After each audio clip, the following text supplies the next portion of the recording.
The first time I heard those words, I was standing in a bookstore holding a first edition of The Great Gatsby, the exact book I'd been searching for since college. The clerk smiled as he handed it to me and said, "I've been waiting my whole life to find you." Not, "This book's been here forever," not, "Finally someone buys it." He spoke like the book itself had been waiting for me. I should have known then. Nothing that perfect comes without a price. That book became my good luck charm. I carried it to job interviews, first dates, even my mother's funeral. And weirdly, things did start falling into place: the dream job, the apartment with the bay window, then him. Daniel. He quoted Fitzgerald on our first date, knew the exact page of my favorite passage. When I mentioned the clerk's strange phrasing, he went still for half a second too long. "Some books do feel like fate," he said, refilling my wineglass. The nightmares started a month later. Always the same, waking up gasping, convinced something was inside the book. Then came the morning I found a single sentence penciled in the margin of page 72, "She's almost ready." I nearly burned it that night. But something stopped me. Because here's the terrifying truth, part of me wanted to know what was waiting. The air in the rare book's archive smelled like trapped centuries, dust, brittle paper, and the faint, sweet decay of leather bindings. Mrs. Gable, the head librarian, had fingers stained sepia from handling forgotten manuscripts. Her eyes widened almost imperceptibly when I slid The Great Gatsby across the polished oak counter. "The Holloway collection," she murmured, not touching the book. "We don't catalog these. They're self-curating." A chill snaked down my spine. Self-curating.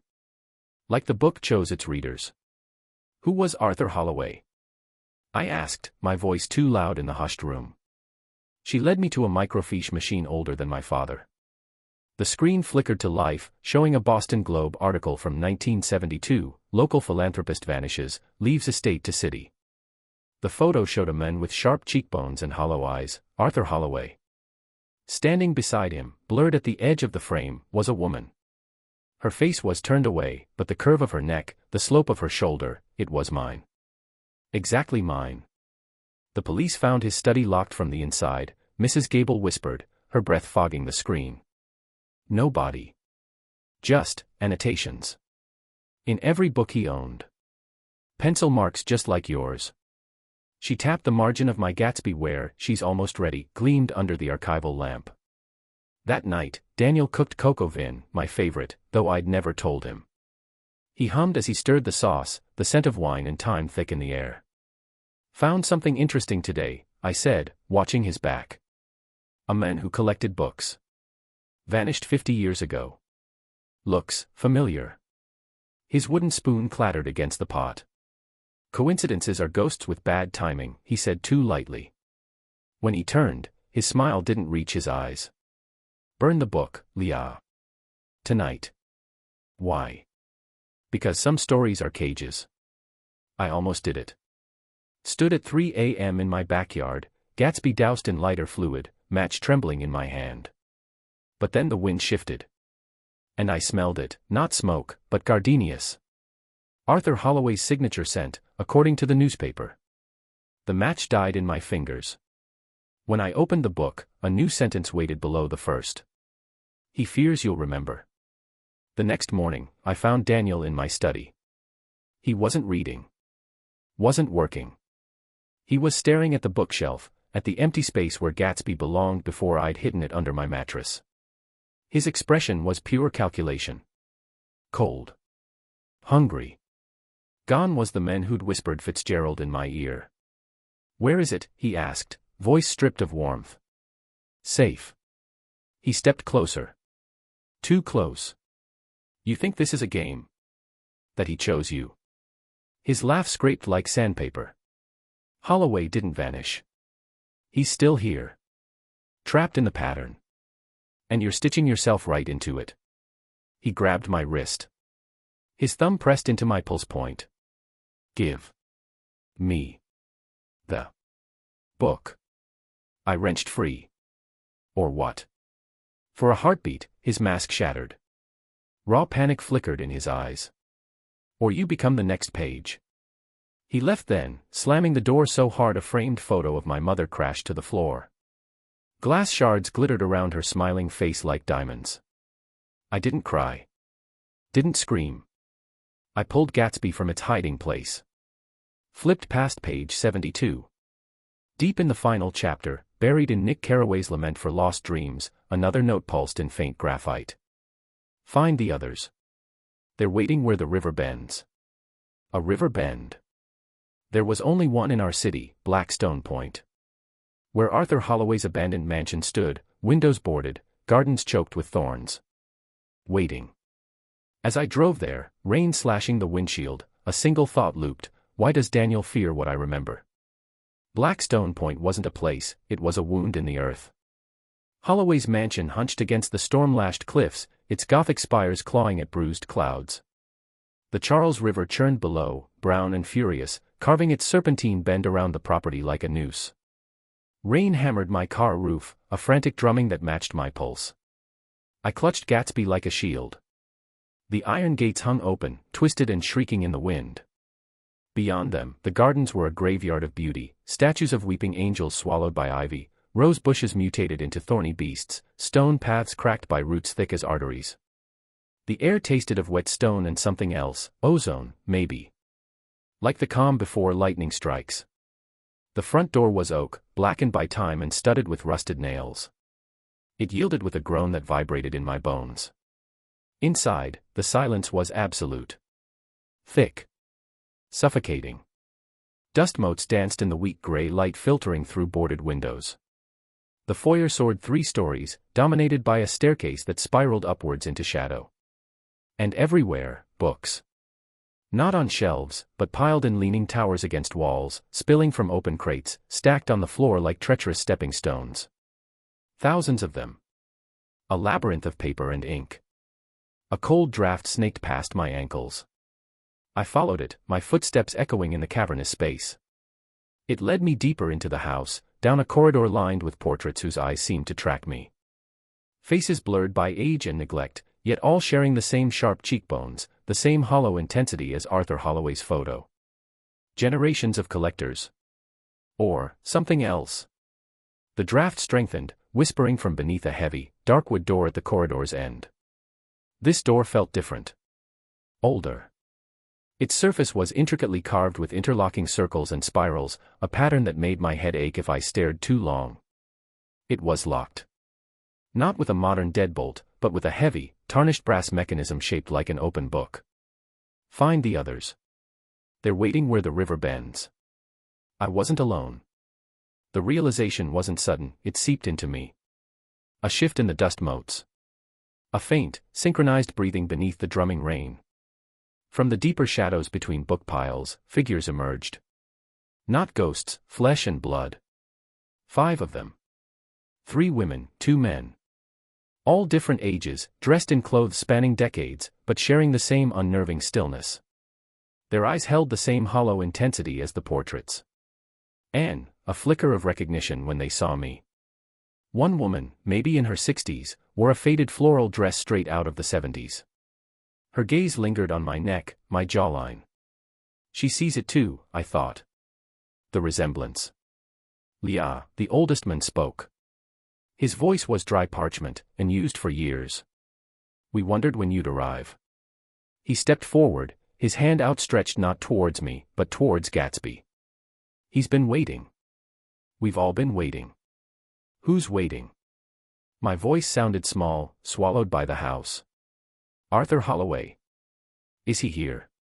The woman in the floral dress smiled faintly. It didn't reach her eyes. Arthur is the pattern. The collection. The need that binds us. She gestured around at the mountains of books. He poured himself into them. His obsession. His loneliness. His desperate search for the perfect reader. The one who would understand. Understand what? The story, said a younger man, his eyes fever bright. The real story.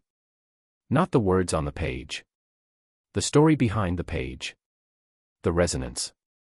The echo of the collector's soul. He chose us, the older man continued, his gaze fixed on the book in my hands. Like he chose you. Finds the cracks in your life, the empty spaces, and fills them with the promise of belonging. Of being seen. He mirrors you until you see only him reflected. Daniel's perfect recall. His unnerving synchronicity. It wasn't love.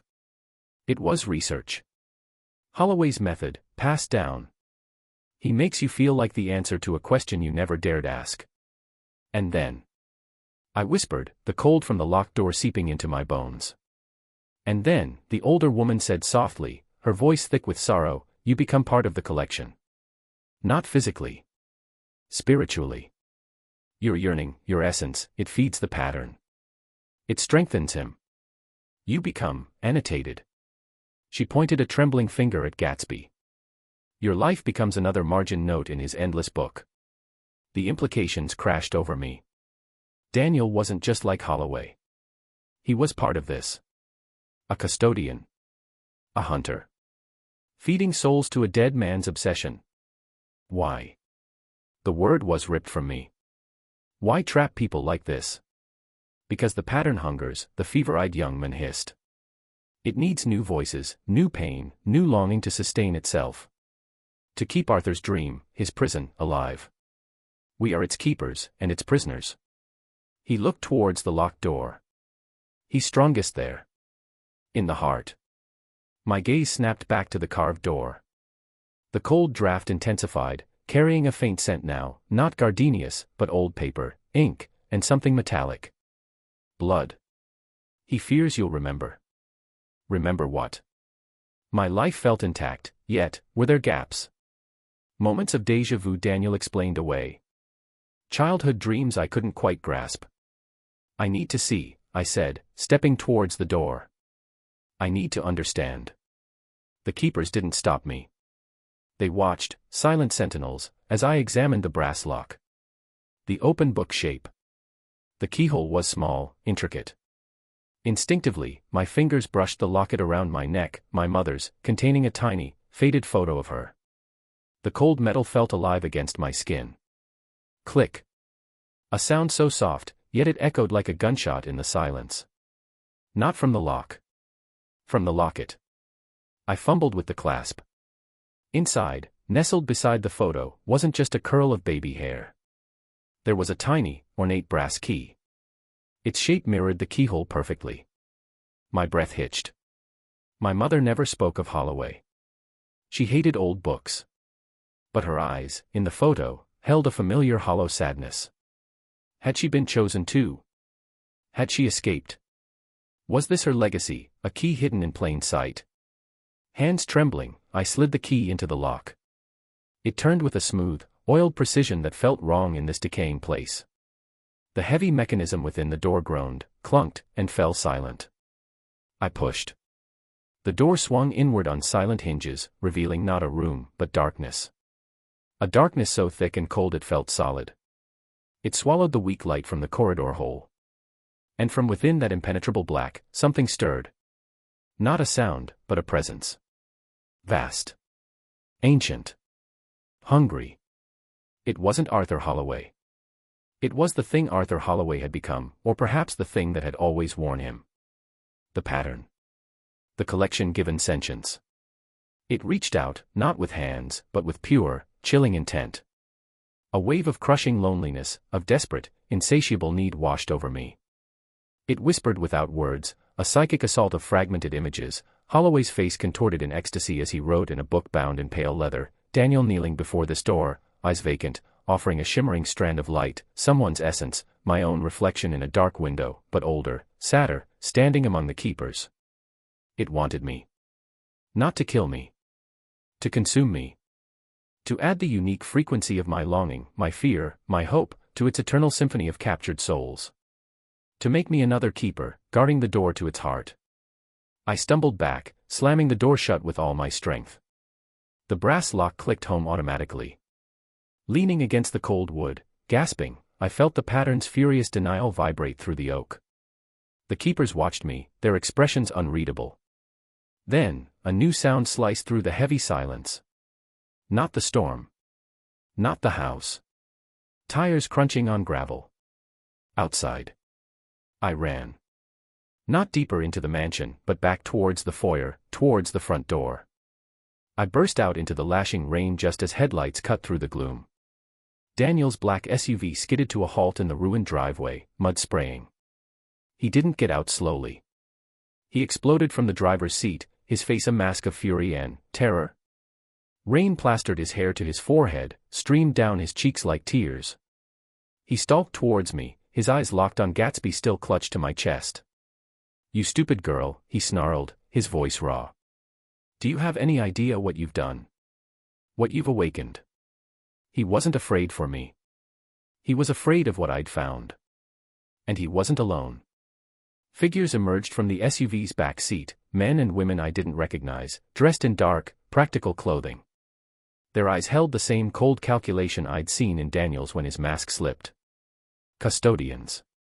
Hunters. Here to contain the breach. Here to contain me. Daniel stopped a few feet away, rain dripping from his chin. His gaze flickered past me to the looming mansion, then back to my face. A cruel smile twisted his lips. "Give me the book, Leah," he commanded, his voice low and dangerous. "And maybe, just maybe, you won't end up like your mother." Daniel's words hit like a physical blow. Your mother. Rain lashed my face, mingling with the hot sting of betrayal and a new, sharper fear. The figures flanking him moved with practiced efficiency, spreading out to cut off escape routes back to the house or my car. Their eyes weren't hollow like the keepers inside, they were flat, professional, devoid of anything but cold purpose. Custodians. Enforcers for the pattern. Where is she? My voice was raw, barely audible over the storm and the river's roar below. I tightened my grip on Gatsby, the soaked leather slick under my fingers. It felt heavier now, pulsing with a low, malevolent warmth against my chest. Daniel took another step closer, ignoring the downpour. Alive. Dead. Does it matter? He barked a humorless laugh. She ran, just like you tried to run. Thought she could take her book, break the cycle. Stupid. The pattern doesn't let go. It just waits. His gaze flickered again towards the mansion, a flicker of genuine fear there. And you, Leah. You didn't just peek inside. You jangled the keys. You woke it up hungry. One of the custodians, a woman with close-cropped gray hair, tapped an earpiece. Movement inside. Multiple signatures. Stronger. Her voice was clipped, emotionless. Daniel's jaw clenched. The book. Now. Or we contain this mess the hard way. He held out his hand, palm up, demanding. It's the only thing that can calm it down. Feed it a little. Buy us time. Feed it a little. The image of Daniel kneeling before the dark door, offering a shimmering strand of light, someone's essence, flashed in my mind. He wasn't here to save me. He was here to appease the monster I'd disturbed, using me or the book as the offering. The keepers inside were part of the pattern, sustained by it. Daniel and his custodians. They were its terrified groundskeeper, desperate to keep the beast in its cage, even if it meant sacrificing others to its hunger. The mansion groaned behind me, a deep, resonant sound that vibrated through the wet earth. Not wind. Not settling wood. Something pushing from within. The boarded windows on the second floor splintered, dark shapes pressing against the wood from the inside. Shadows writhed, denser than the storm clouds. He fears you'll remember. The note in the book. Arthur Holloway's fear. Was it the pattern fearing itself being remembered? Or something else? My mother hated old books. She flinched at the smell of libraries. She gave me this locket with its hidden key and told me never to lose it, her eyes holding that same hollow sadness I saw in the keeper's portraits. Had she been chosen? Had she fought? Had she escaped by locking away her own connection? Was the key not just for the door, but for a memory? Daniel saw my hesitation, my gaze darting to the locket. His eyes narrowed. Don't be sentimental. That trinket won't save you. Nothing can, not now. He gestured sharply to the gray-haired woman. Take it. 2 custodians moved in, fast and coordinated. I didn't think.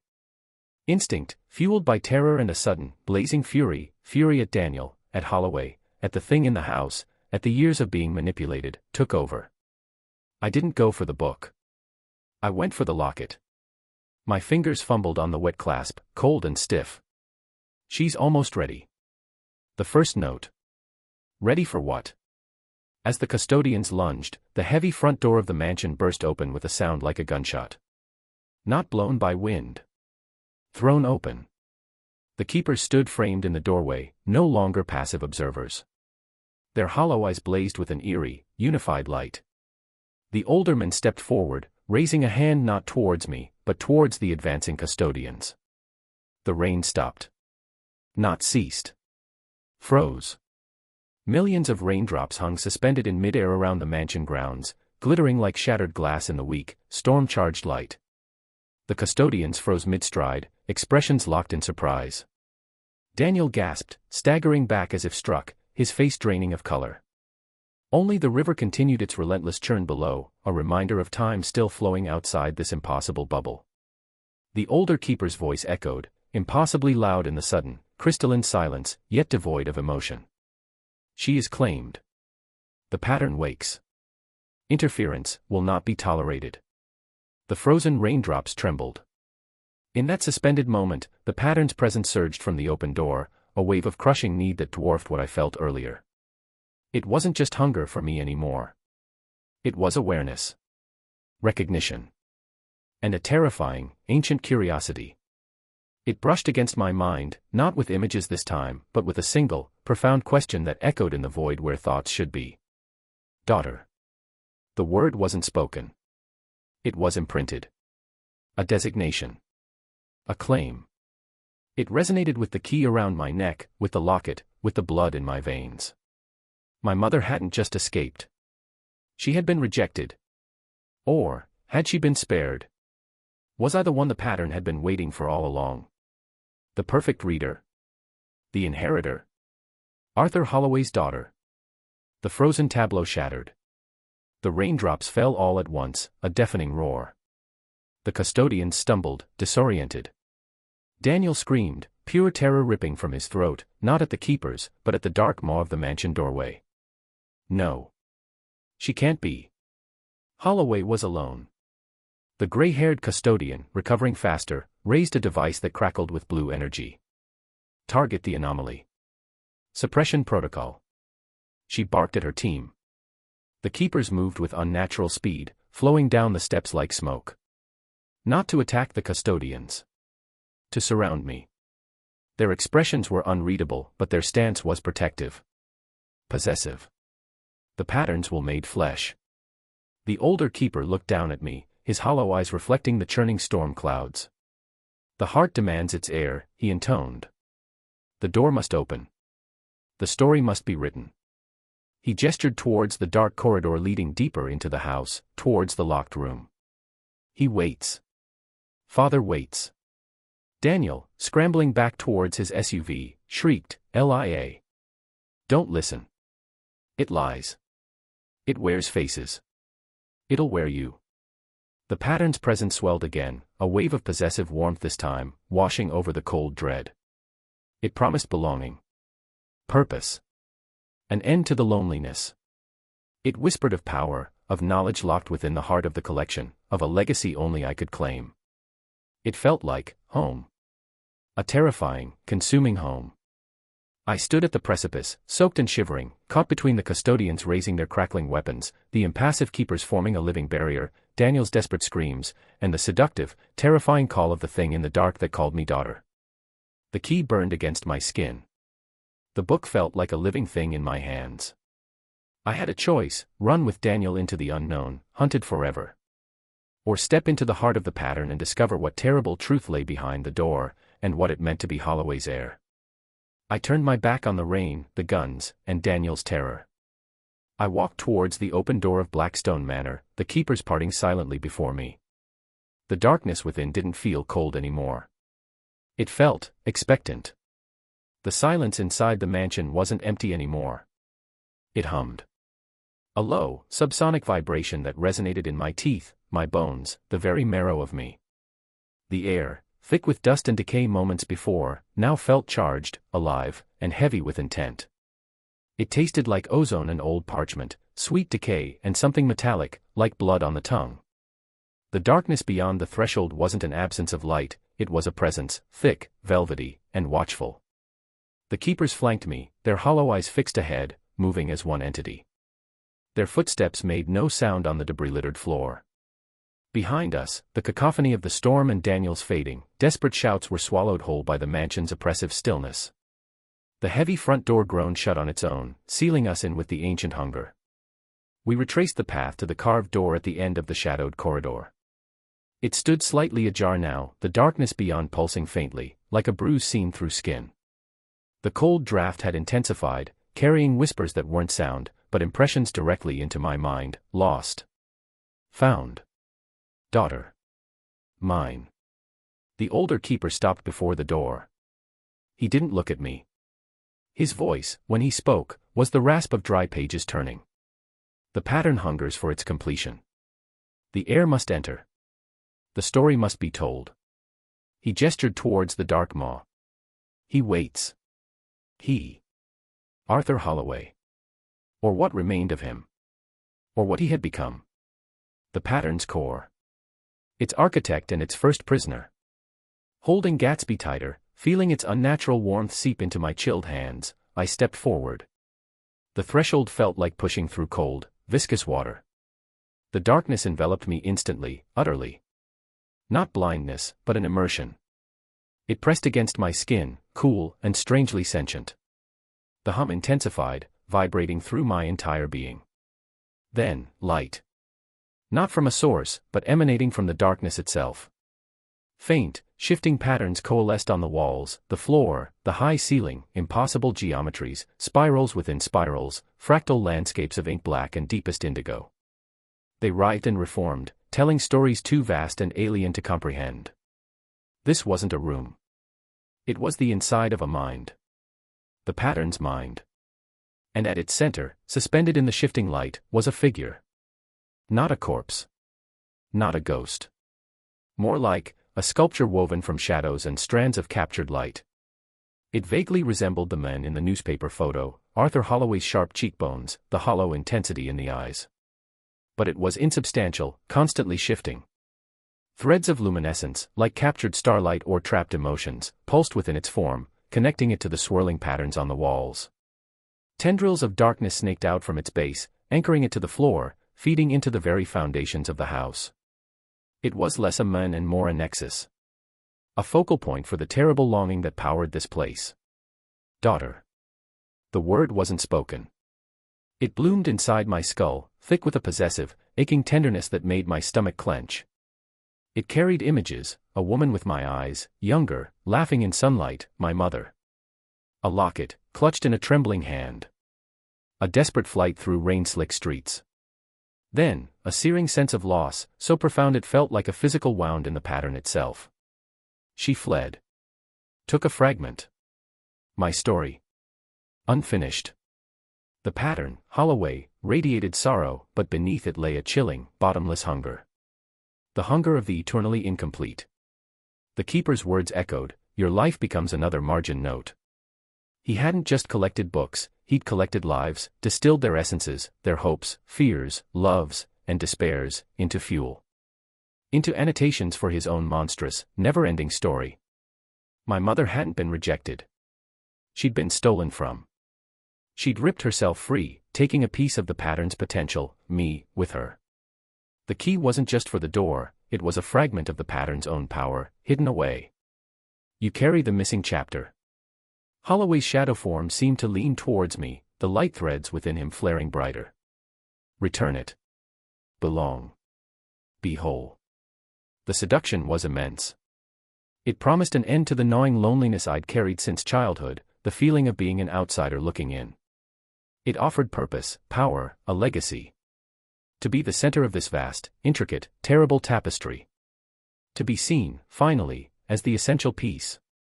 The warmth radiating from Gatsby surged, amplifying the promise, whispering of belonging deeper than anything Daniel's hollow mimicry could offer. But beneath the warmth, the book thrummed with something else. Trapped voices. A chorus of faint, anguished whispers rising from its pages, from the very walls. The stolen essences. The keepers outside weren't just guardians, they were echoes, their individuality consumed, leaving only hollow vessels resonating with the pattern's will. The woman in the floral dress, the fever-eyed young men, their unique stories erased, reduced to footnotes. He fears you'll remember. The note in the margin. Not fear of me, but fear of what I represented, the outside. The possibility of remembering a life beyond the pattern, of valuing one's own story over becoming part of his. Daniel's terror wasn't just of the pattern's power, it was fear of losing his purpose as its custodian, fear of the chaos if its hunger went unchecked. He served to contain it, feeding it scraps to keep it dormant, making him complicit but also its prisoner. The pattern sensed my hesitation. The tender warmth flickered, replaced by a wave of impatient need. The shifting patterns on the walls contracted, forming sharper, more demanding shapes. The darkness pressed closer, colder. The key. It demanded, the word now edged with a sharpness that scraped my mind. Open. Complete us. It wasn't just asking. It was pulling. I felt a terrifying suction, not on my body, but on myself. My memories, the scent of my mother's perfume, the sting of Daniel's betrayal, the simple joy of finding that first edition, felt like threads being gently, insistently tugged, threatening to unravel and flow towards the shadowy nexus. Gatsby burned in my hands, eager to be the conduit. This wasn't inheritance. It was consumption. A single, lucid thought cut through the seductive pressure. My mother fought her way free. She hid the key. She saved me from this. She hadn't just run, she had resisted.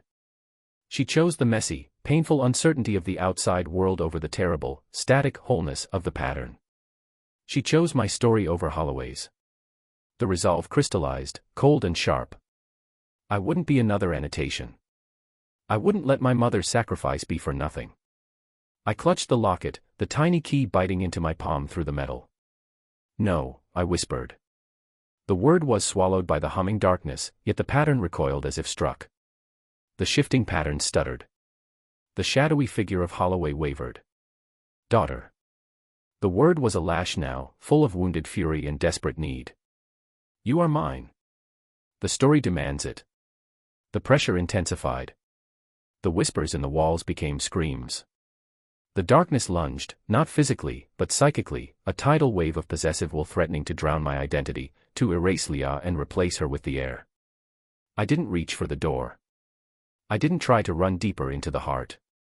I looked down at the great Gatsby, the symbol of the trap, the vessel of stolen voices, the book that started it all. Holloway's first anchor. His favorite story of longing and doomed dreams. And with every ounce of will my mother had gifted me, every spark of fury at Daniel, every scrap of my own fragile, unconsumed self, I threw it. Not at the shadow figure, but into the swirling, shifting patterns of light on the wall beside him. The reaction was instantaneous and catastrophic. The book struck the living wall. For a split second, nothing.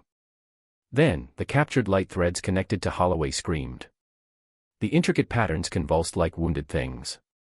The shadow nexus threw back its head in a silent shriek of agony as the book, his book, containing a fragment of his own curated essence, was violently rejected by the pattern it helped create. It was like a cancer cell introduced back into the tumor. The harmony shattered. The beautiful, terrible geometry dissolved into chaotic, searing bursts of conflicting light and jagged darkness. The hum became a deafening, discordant shriek that vibrated the floor. The suction on my sense of self vanished, replaced by pure, disorienting chaos. The door to the heart room slammed shut with a force that shook the mansion. The keepers outside cried out, not in unison, but in individual voices laced with shock and sudden, terrifying freedom. The pattern wasn't calm. It wasn't fed. It was wounded. And it was furious. In the strobing, chaotic light, I saw the shadowy figure of Holloway thrashing, his form unraveling at the edges, tethered only by the darkest tendrils anchoring him to the house. His hollow eyes locked onto mine, not with tenderness now, but with pure, undiluted, ancient hatred. Wretched thief. Like your mother. You will burn. The story will consume you whole. The mansion itself began to groan, deep structural groans of protest. Dust rained from the ceiling. Outside, muffled by the thick walls, I heard the sharp crack of energy weapons, Daniel and his custodians, reacting to the sudden eruption of power. I was trapped between a wounded, enraged god of stolen stories and its desperate jailers. I had broken the harmony. I had refused the inheritance. And now, the only way out was through fire. Chaos was a living thing. The air in the corridor shrieked, a physical, tearing sound that ripped through the psychic cacophony. The mansion wasn't just groaning, it was convulsing. Plaster rained down like gritty snow. Ancient floorboards buckled and snapped. From behind the sealed door of the heart room, the enraged shriek of the pattern, Holloway's furious denial, vibrated through the stone, a sound felt more than heard, rattling my teeth and threatening to liquefy bone. The beautiful, terrible light patterns on the walls outside the door were gone, replaced by jagged, strobing flashes of violent energy, crimson, sickly green, blinding white, tearing through the fabric of the house. The keepers were no longer statues. They staggered, clutching their heads, their hollow eyes wide with a terror that was uniquely, horrifyingly theirs. The pattern's control was fraying, severed by the dissonance I'd thrown into its core. The older woman in the floral dress met my gaze. For a fleeting second, I saw not a vessel, but a person, trapped, terrified, and utterly lost. She screamed, a raw, human sound of anguish, before turning and stumbling blindly down the shaking corridor. Run. The thought cut through the pandemonium. Not a suggestion. A primal command. The pattern wasn't just angry, it was self-destructing, taking the house, and everything in it, with it. Its tendrils, its anchors, were tearing free. The floor lurched violently. A section of the ceiling directly above me crashed down in a torrent of splintered wood, plaster, and shattered glass from a fallen chandelier. I threw myself sideways, shielding my head with my arms. Debris pummeled my back. Pain exploded through my shoulder. Get up. Move. Smoke began to curl, acrid and thick, from cracks in the walls. Not wood smoke. Something electrical, chemical. The pattern's energy bleeding out, igniting centuries-old dust, frayed wiring, the very essence of its corrupted being. Fire licked up a tapestry depicting a serene, impossible library landscape, turning it into a writhing tableau of flame. The path back to the foyer was an obstacle course of destruction. Book towers leaned precariously, collapsing as tremors shook the foundations. Flaming debris blocked doorways. The shifting light cast monstrous, leaping shadows. And through the roar of collapsing structure and fire, the pattern's psychic assault continued, not seductive promises now, but shards of pure, unadulterated hatred and despair. Thief. Wretched spoiled seed. You destroyed perfection. Burn. Burn with me. Images seared into my mind, the locket melting. My mother's face consumed by fire. Daniel's triumphant sneer as the mansion crumbled around me. The pattern was weaponizing my own fears, my guilt, my exhaustion. Each step was agony, my injured shoulder screaming. Smoke stung my eyes, choked my lungs. The heat was becoming unbearable. Ahead, the grand staircase leading down to the foyer was partially collapsed, a snarled mess of burning timber. The front doors, my only clear exit, seemed miles away. Flames danced behind the boarded windows, painting the chaos in hellish orange. Then, a new sound cut through the inferno, sharp, percussive cracks. Gunfire? Energy weapons. Daniel and his custodians were fighting their way in. Or fighting the keepers. Or fighting the fire itself. It didn't matter. It was another deadly variable. I spotted an alternative, a servant's passage, half hidden behind a collapsed bookcase, its door hanging off its hinges. Dark, narrow, unknown. But away from the main collapse and the worst of the visible flames. I scrambled towards it, crawling over smoldering piles of paper, the leather cover of Gatsby long lost in the chaos. The locket felt like a brand against my skin, the key inside humming faintly, reacting to the pattern's death throes. I plunged into the dark passage. It was tight, claustrophobic, filled with the suffocating smell of smoke and hot stone. I could hear the fire roaring behind me, feel the heat intensifying. The passage sloped downwards. Towards the foundations. Towards the river. I stumbled blindly, one hand on the rough, hot wall, the other cradling my injured shoulder. A thunderous crash echoed from the main house, followed by a wave of intense heat that billowed down the passage. The pattern's shriek reached a crescendo, then abruptly cut off. Not silenced. Sundered. A wave of pure, disorienting emptiness washed over me, a sudden vacuum where the crushing presence had been. Holloway was gone. The pattern was broken. The cost. Blackstone Manor.